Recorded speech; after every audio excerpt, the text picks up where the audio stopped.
Oi, gente, tô de volta, mais uma vez eu, Renata, mais uma vez diagnóstico ambiental, mas agora diagnóstico 2. Nesse módulo, eu vou apresentar para vocês alguns estudos de caso, alguns exemplos de elaboração de diagnóstico ambiental, porque vocês também farão um trabalho desse, né? Mas eu tava lembrando aqui, no módulo passado eu não falei para vocês que eu já fiz algumas pós-graduações lá do Sense, não, né?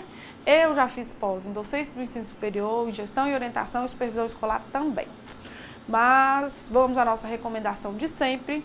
Fiquem atentos ao que vou falar, tenham caneta e papel à mão para que possam anotar o que acharem de mais importante nessa aula e assim facilitar a participação de vocês no fórum de socialização da disciplina e também na realização das atividades. Na aula de hoje, vou lhes apresentar o diagnóstico ambiental do meio físico da bacia hidrográfica do rio Muriaé. Então, existem vários métodos de pesquisa que podem ser usados na elaboração do diagnóstico. Todos os métodos são passíveis de erro, mas nem por isso eles deixam de ser úteis, né? São passíveis de erro porque o ambiente é complexo, é diversificado. Assim, as informações elas precisam ser classificadas segundo sua importância em relação ao objetivo do projeto ambiental. Por isso, nesse módulo, eu vou apresentar para vocês 4 diagnósticos diferentes, que vão ajudar vocês a compreender o diagnóstico ambiental como um todo, além de servir de modelo, como inspiração para futuros trabalhos de vocês. Então, vamos lá. O diagnóstico do meio físico da bacia hidrográfica do rio Muriaé foi um trabalho que foi elaborado por uma equipe técnica composta por 12 profissionais. E esse trabalho foi realizado em 2005. O foco era a análise e o diagnóstico do meio físico. Esse diagnóstico do meio físico ele era parte integrante de uma série de outros diagnósticos que foram realizados na mesma região. Foram elaborados diagnósticos dos aspectos socioeconômico, ambiental e institucional legal. Esse conjunto de diagnósticos foi realizado nessa área para subsidiar o desenho de estratégias que vão ser implementadas por meio de um projeto que chamava Gerenciamento Integrado de Agroecossistemas em Bacias Hidrográficas no Norte e Noroeste Fluminense.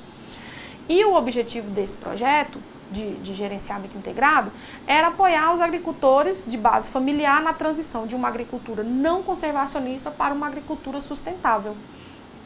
Isso ia ser feito foi feito através da promoção das abordagens de manejo sustentável de recursos naturais e manejo integrado de ecossistemas em áreas rurais. Para realizações desse tipo, a gente precisa de conhecer muito bem a área. E como que a gente conhece muito bem uma área? Através do diagnóstico ambiental dessa área. Na abordagem deste diagnóstico do meio físico, a metodologia empregada primou pela análise integrada dos diversos temas: clima, recursos hídricos, superficiais e subterrâneos, geologia, geomorfologia, pedologia e aspectos do uso e ocupação da terra, juntando tudo em um banco de dados que foi georreferenciado.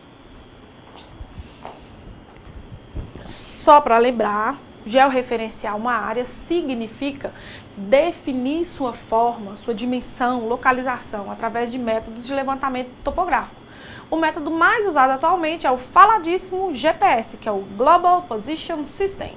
Gastando meu inglês aqui para vocês. Mas é isso aí. É o sistema de posicionamento global. Esse sistema é formado por 3 segmentos. O segmento espacial, que é formado por 24 satélites que estão espalhados em 6 planos orbitais. O segmento de controle, que é responsável pelo monitoramento das órbitas dos satélites. E o segmento utilizador, que é o receptor dos sinais fornecidos pelos satélites. A gente caminha pela área que se deseja referenciar, marcando pontos estratégicos. Depois, esses pontos são processados por um programa específico que nos dá o desenho da área. Cada ponto marcado traz 3 informações: latitude, altitude e longitude.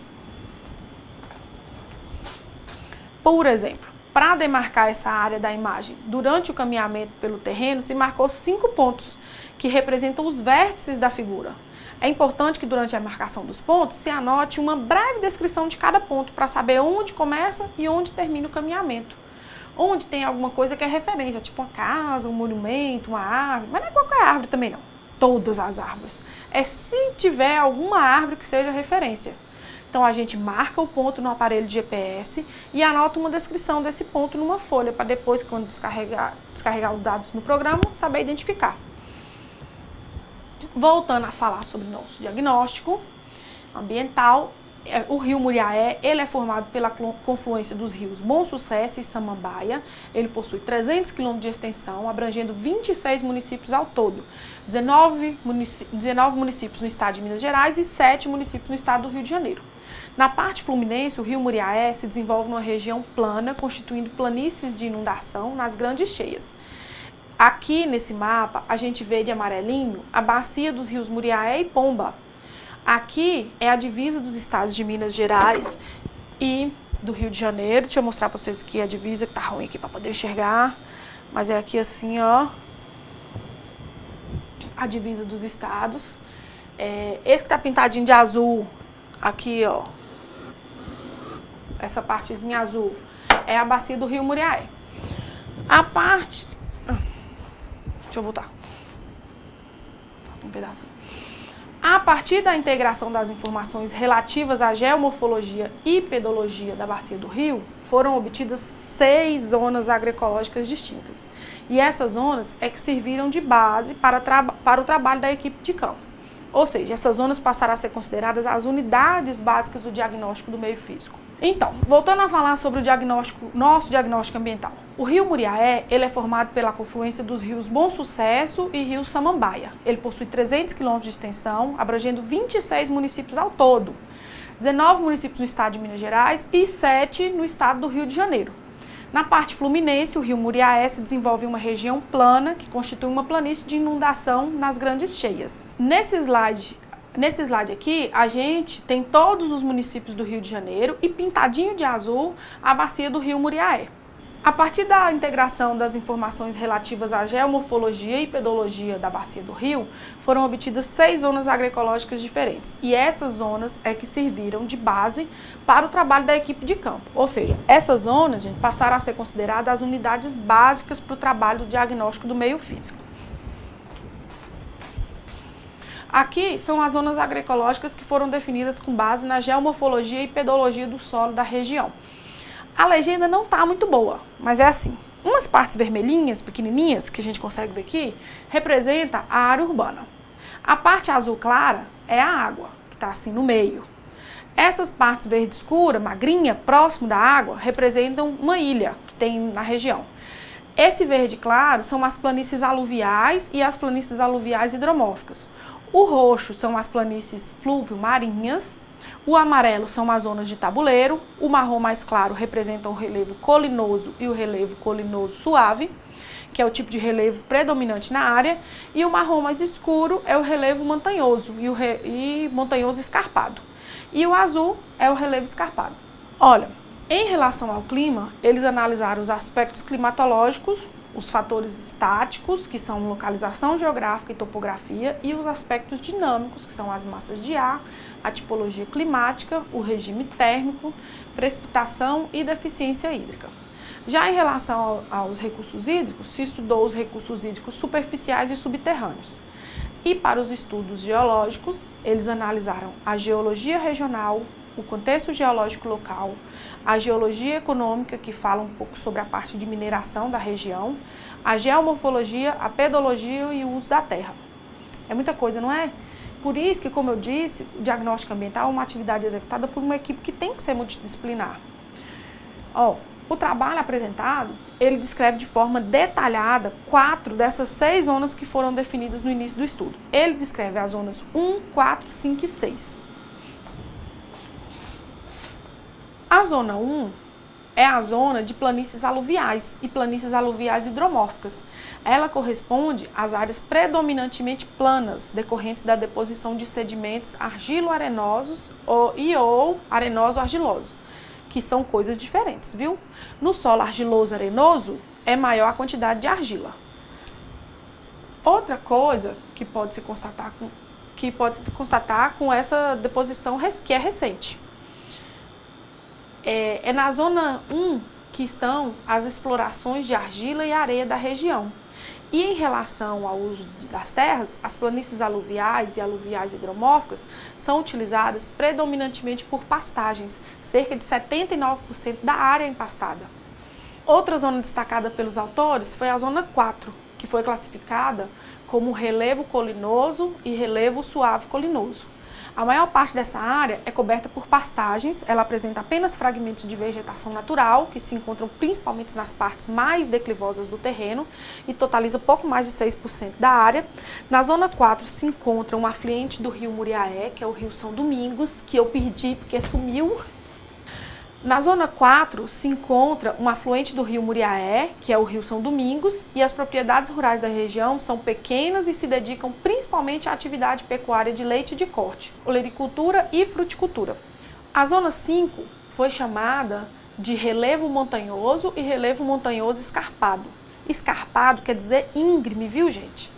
Essa região apresenta um conjunto diversificado de formas de relevo montanhoso. Há uma certa dificuldade na locação de poços, é preciso um estudo detalhado das estruturas geológicas para se ter algum sucesso nessas perfurações. Em relação ao uso das terras, a zona 5 também é ocupada predominantemente por pastagens, que cobre cerca de 70% dessa área. A vegetação natural cobre quase 30% da área, que é bem melhor que os 6, qualquer coisa lá da zona 4. Temos também plantio de café, que dentre outras áreas ocupa uma pequena parcela das áreas de relevo montanhoso. E temos também 5 pontos de exploração de água mineral. Por último, a zona 6, que é a zona de relevo escarpado. Como eu falei, escarpado quer dizer muito íngreme. Então, essa é uma região inapta para a agricultura, sendo coberta predominantemente por vegetação natural. Apenas cerca de 15% é coberta por pastagem e outros 15% são afloramentos rochosos. Além disso, essa é uma área muito desfavorável para a perfuração de poços. Bom, gente, na verdade, a descrição de cada uma dessas zonas é muito mais detalhada. Fala sobre tipo de solo, de relevo, curso d'água, e cada um desses itens que citei é descrito minuciosamente, é ilustrado com fotografia, mas aqui eu apresentei de forma sucinta. Os autores do trabalho não justificam a escolha das áreas 1, 4, 5 e 6 para descrevê-las de forma tão detalhada, mas tudo indica que é porque são as zonas que ocupam maior área e também é onde se encontram os pequenos produtores rurais, já que o objetivo maior do projeto é implantar um sistema de agricultura sustentável junto aos pequenos produtores. Após essa detalhada descrição de cada área, não existe nenhuma conclusão ou fechamento, que é uma parte importante do diagnóstico ambiental. Mas eu acredito que é porque esse diagnóstico do meio físico, ele é apenas uma parte de um trabalho maior sobre a bacia hidrográfica do rio Muriaé. Então, o fechamento deve estar no final do trabalho, né?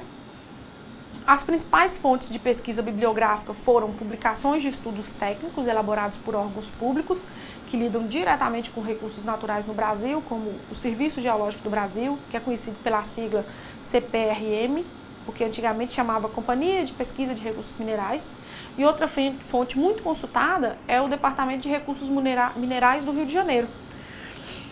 Pois é, meu povo, espero que tenham compreendido a importância de um bom diagnóstico ambiental, porque nesse módulo vocês farão um trabalho parecido com esse, né? Nós não teremos avaliação online e não teremos avaliação presencial. Uhul, não teremos!